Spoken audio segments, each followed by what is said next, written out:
Hi there, I'm John, and I'm going to show you in this video how to make really good bakery quality baguettes at home with pretty simple ingredients and for really cheap. So I used to have a business, sort of, about 18 months ago where I would make baguettes and I would bike them around the neighborhood here and deliver them. And it was half the money went to the kids, half the money went to charity. It was all great, and it was really successful, not financially successful, but it was popular, and people really liked this bread. And so since, if everybody is stuck at home and then no bakeries are open for whatever reason, like global pandemic or something else, then you can make your own. And I'm going to show you how I do it here, and they're really good. I've made a lot of baguettes in the last few years, thousands of them, and so I've kind of got to the point where I have all of the processes and all the measurements and stuff as I want it. So simple. It's going to be in two stages. What we're going to do first is the mixing, because you have to mix the dough a long time before you bake it, like the night before, and you let it rise for 12 hours or 24 hours, something like that. And then the next stage is the baking. So I've already mixed some dough yesterday, so I've got that ready. So I'm going to be able to show both parts of this process, one after the other. So first is the mixing, and we've got 4 ingredients for these baguettes. Flour, which is down here, and then I've got yeast and salt and water, and I'll tell you all the measurements. So first of all, what we have to do is mix it. So first step, I'm using a scale because it's a lot more accurate to use a scale. My flour's down here, that's why I'm doing that. It's a lot more accurate to use a scale than it is to scoop flour out, because flour can compact and stuff. So what we want is about 6 cups of flour. Well, it's exactly 6 cups of flour. So I'm going to measure this out, and that equals 750 grams. So I'm going to get 750 grams of flour from my bin here. Let's see what I've got. 728. And then I'll add the rest of the dry ingredients and do the mixing. 751, that's good. So let's close this back up. I'm just using regular all-purpose flour. You can use any kind of white flour you want. They're very slightly different, and you'd have to eat a lot of baguettes to be able to tell the difference between them. But yeah, I've kind of found one that I like. I get a 20 kilo bag of flour from my restaurant supply just around the corner, and it's good. It'll last me a long time. So that's my 750 grams of flour.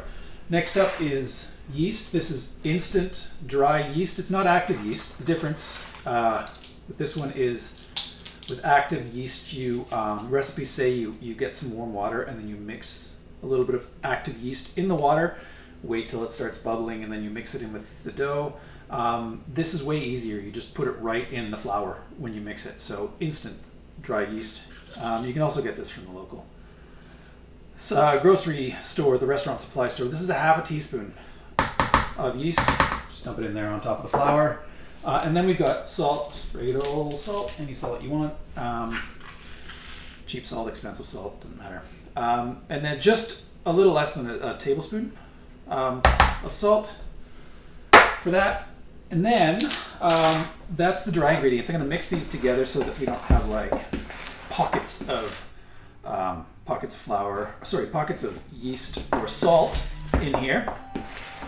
Once it's all the dry ingredients are mixed up together, I'll get my water. I used to measure the water with measuring cups as well. For some reason it was inconsistent, so I decided to measure the water by weight now. So I've pre-weighed this already. It's 3 cups of water in here, which equals, in my case, what I measure out is 666 grams. It's totally random that it ended up at that number, not planned, but it makes it easy to remember anyway. Okay, so the water goes in, and then we just mix. Super easy. I'm using little tricks. I'm using a big metal spoon here. No reason other than If you use a wooden spoon, then it's a bigger pain in the butt to clean, because getting dough off of a wooden spoon sucks. Metal spoons are really easy. But really, you just want to mix it. And mix it until, like, I don't know, just until you can't see any more dry flour in here. You don't need to knead it. I'm going to show you what this looks like in here. That. So you see how goopy it is. It's not like regular dough for bread. That's a lot drier, like bagels especially. It's a lot drier. But if you were to work this, like try to knead it, it would be almost impossible because it's so wet. But that's fine. That's what we want. We don't have to knead this bread. We just let it sit overnight. I'll mention another thing about the flour. You can use some whole wheat flour in this. I've gotten away with up to a third whole wheat, so 250 grams of whole wheat with 500 grams of white. Any more than that and it's just too dense. And even then, even that 1/3 whole wheat, it's not the same. It's not as fluffy, not as light as the all white bread. If you try to use all whole wheat bread, it'll be a disaster. It's gross, super dense, and there's other bread that you can make with 100% whole wheat flour, so don't try this recipe. It's not going to work very well. I'm going to cover this up with a lid. Better than plastic wrap because I can reuse this lid. And then I let this sit. And so this one, I'm going to have to make this bread tomorrow, which you won't see, but because it has to sit for, like I said, 12 to 24 hours. It depends on how warm your house is. In the summertime, I can make it at like 8 p.m. and it'll be fine at 6 a.m. ready to go. In the wintertime now, it's takes longer. It can take up to, well, you can leave it for 24 hours if you want. There's no hard rule that says this is how long you have to let it sit. When I pull out the dough that I mixed yesterday, you'll see what it kind of looks like, how it's bubbly and stuff. But if you're in that range, 12 to 24 hours, it'll be fine. So that's it. I mean, I was doing a lot of talking, but if you're not talking and you're making this bread up, it takes no time at all. So I'm going to take a pause. We're going to switch back. I'm going to change this work area up to roll out the baguettes, and then we'll be right back.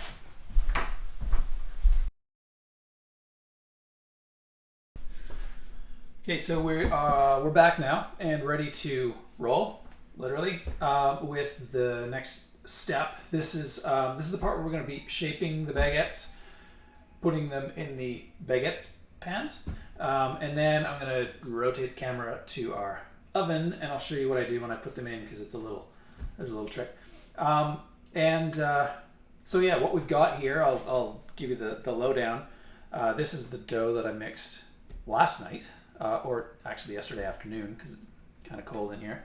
With the lid, I got two of the same bowls, incidentally, which is why my other one that I just made is in the same bowl. I have a spatula for getting this dough out of here because it's super wet. I got some flour. This is just in a sifter. It doesn't have to be. It's just how I flour my surface. A couple of dough scrapers. I used to have just one and then I got another one because it was, anyway. It's great having two. It's like having two hands. And then I have baguette pans. See the baguette pans? On top of the baguette pans, I put, this is just parchment. And it's perfectly shaped to a baguette pan, you'll notice. That's because I've already made baguettes using this same parchment in this pan. So once you do it once, you get this nice shaped thing. And I do reuse the parchment as many times as I can until it starts to fall apart. Because parchment's, it's really only rated for 420 Fahrenheit in the oven, and I cook the baguettes at 440 with convection on, so they wear out. But the parchment is good because these things get rusty, these pans, and so it doesn't really matter because you just replace the parchment when it's done. Anyway, that was that. So the first step in this rolling out is I'm just going to get my whole working surface floured. So you have to use a lot of flour, or anyway, you don't have to. I do. I use a lot of flour. 'Cause parchment's, it's really only rated for 420 Fahrenheit in the oven, and I cook the baguettes at 440 with convection on, so they just they wear out. But the parchment is good because because this dough is so wet and it's a serious pain in the butt. It sticks to everything, and so you just use a lot of flour. Save yourself some headache. I'll also mention that what I'm doing here isn't an actual French baguette recipe or method or whatever, but I don't really care because I really like how it turns out. So this is what it looks like.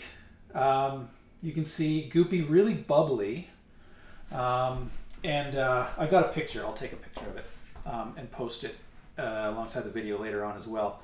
But you just kind of know it's done because the yeast is working. So I just scrape this out with a spatula. The only reason I do it with a spatula is because I can get all of the dough, or as much of it, off the sides as possible. And that's another just totally practical thing. It's not like I care about saving all the dough because it's really cheap, but again, pain in the butt to clean up the dough. If you have any big chunks left over, I'm just going to put this in the sink. Get myself some more space, put a little more flour down. So now I got this glob of dough. I'm going to flip it around, and this sort of, now it's got nice and covered in flour, so it's not nearly as sticky, at least on the outside. Flip it back a couple times, and then sort of put it into this. This part is kind of, this is just how I do it. Like, I shape it into this log and whatever. It doesn't really matter. All that's important is, so the two important things are, don't work it a lot. Like, don't touch it a lot. You're not here to knead it. It's going to lose all of its air if you knead it out, and then it's going to be flat and not good. And the other thing is just try to do something that makes it possible to get 6 roughly equal portions. When I was selling them, I would actually weigh each portion to make sure that they were, pretty accurate. And even when I'm just making them for myself and giving them to friends, then I don't care. So as long as I get 6 of them, I know that they're right size. So just cutting 6 pieces, roughly, again, roughly the same. I always end up with some monsters.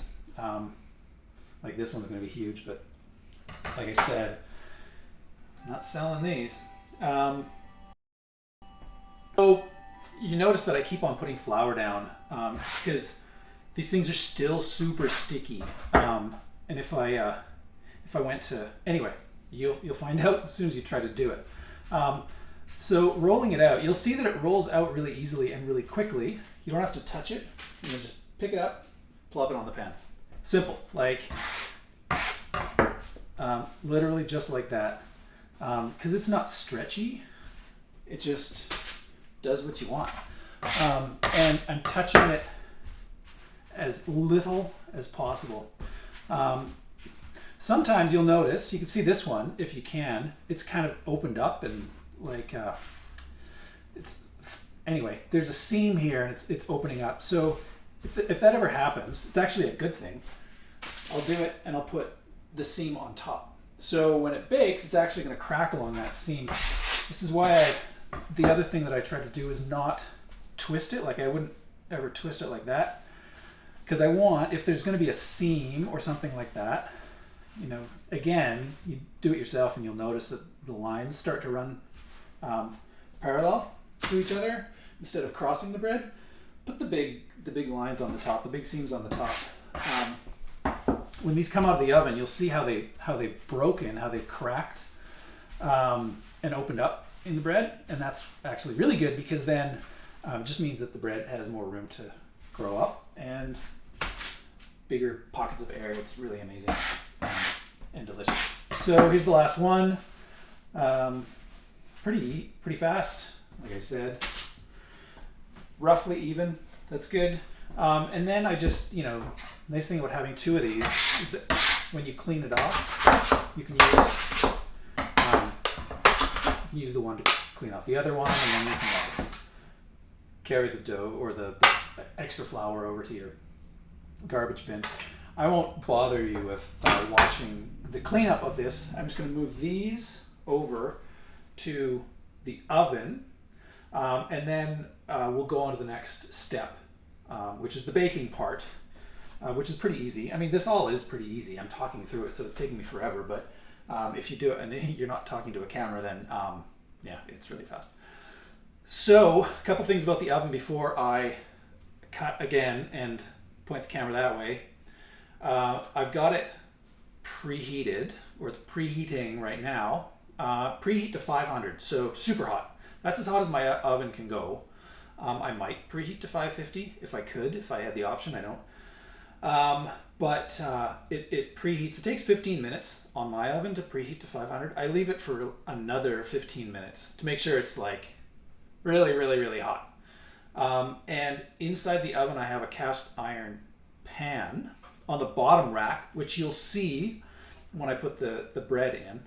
And I want that to be really, really, really hot. It's in there right now as the oven's preheating because I'm going to put water on it and I want it to create steam.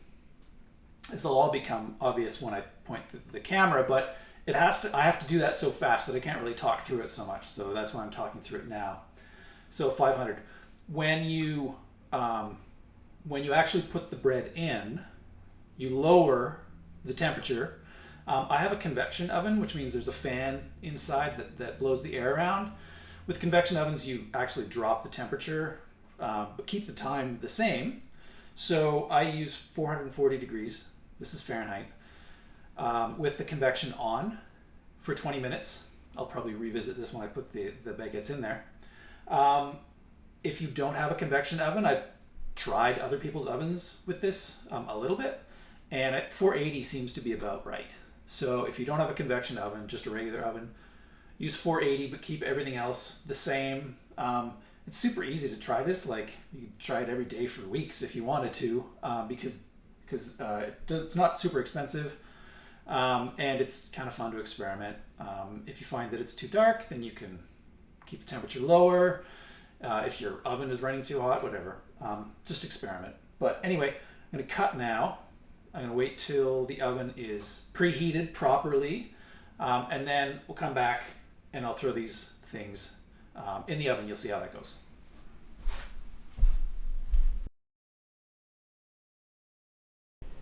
All right, here we go. Hammer time. I don't know if you can see my face or anything like that, but you can see the oven. I'm at 500 degrees. This has been going for, I don't know, I turned it on about half an hour ago. These are the baguettes that we just rolled. I've got ready to go an oven mitt, which I'm going to need a half cup of water, which I've already measured out into this thing, and the oven, which is hot. So I'm going to do this as quickly as possible to avoid having the door open too much so that all the heat comes out. But first thing I'm going to do is drop this to 440 in the oven, turn on the convection so that everything's kind of set once I throw these in. And then I'm going to put these baguette pans on the rack. I'm going to pull out the bottom rack a bit, dump the water in onto the cast iron pan, and then shovel back in and close the door, set the time for 20 minutes. So you'll see that as quickly as I can. So here we go. Baguettes in. Set one in, get my mitt, pull this out, half cup of water, and done. 20 minutes. So I'll cut here and we'll come back in 20 minutes. I don't open this door at all for the whole 20 minutes, so next time we come back, I'll open the door and then I'll put the baguettes here, I guess. And so then you see what they look like, and then I'll break one open and you'll see what it's like inside. All right, see you in 20.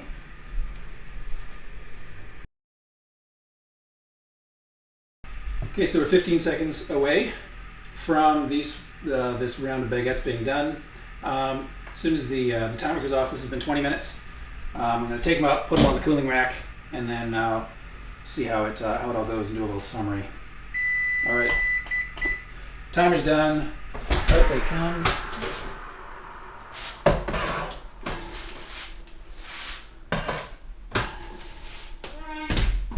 All right, and let's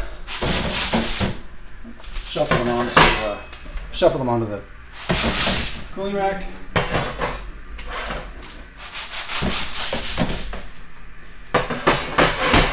And that's that. So you can see, I'll pick this one up with my bare hands. This will be ours for home.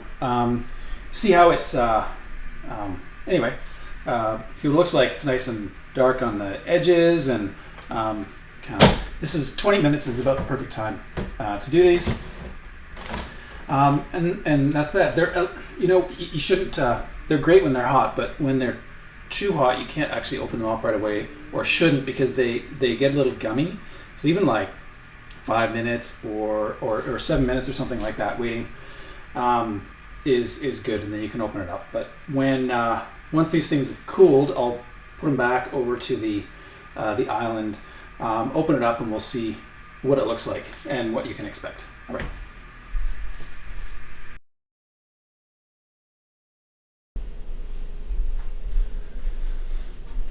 So here's this is the last bit, and this is just showing showing what you're gonna get.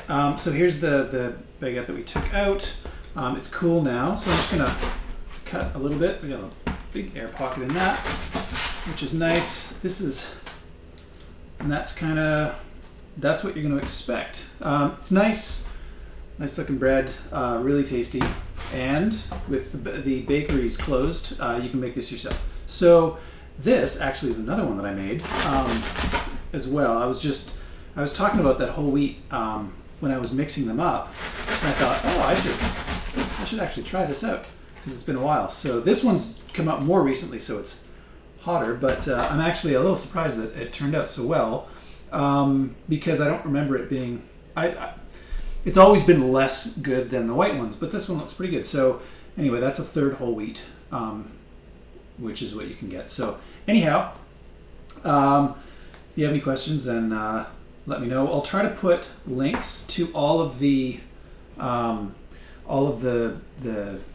things that you need to make this, like the pans and whatnot, below the video. But anyway, happy baking.